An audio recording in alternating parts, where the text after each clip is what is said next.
In the comments, Brad writes, it would be great to see your take on spaghetti squash. Well, Brad, this episode is for you. Today's episode of WTF is sponsored by Mobile Cuisine Magazine. It's an online magazine, directory, and repository all about the ins and outs of street vending. Check them out online at mobile-cuisine.com. So today we're talking about spaghetti squash, a big, oblong, wintertime squash whose flesh falls away in spaghetti-like strands when it's cooked. Now, of course, spaghetti squash isn't actually spaghetti, but it's a great alternative to spaghetti for those that are trying to cut back on carbohydrates or are living a gluten-free life. As a health food, spaghetti squash is packed with folic acid, potassium, vitamin A, and beta-carotene, and it is fairly low in carbohydrates, even though it does contain a good amount of sugar. The exterior of the squash is hard, but it can be penetrated with some time and patience.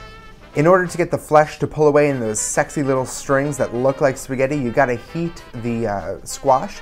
You can do so by boiling it, baking it, microwaving it, or even steaming it.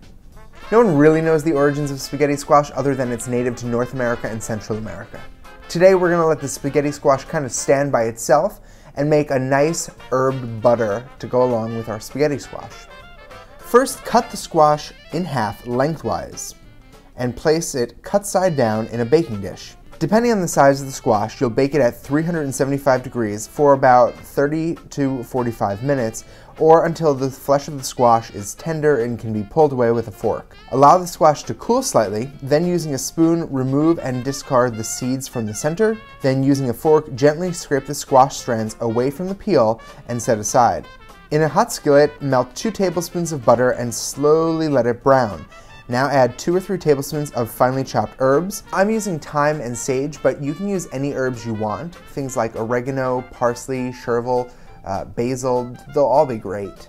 Then just add some salt and pepper to taste and toss gently. Plate it up with some shaved Parmigiano Reggiano cheese and enjoy.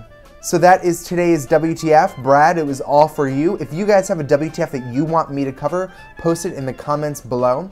If you're just watching the show, we're almost done with month 1, which means we only have 11 months to go, so get your requests in now. If you'd like to sponsor an episode, you can do so by going to danieldelaney.com. And if you're watching it in iTunes or YouTube, please do subscribe to the show and rate the show 5 stars, please. And I will see you tomorrow.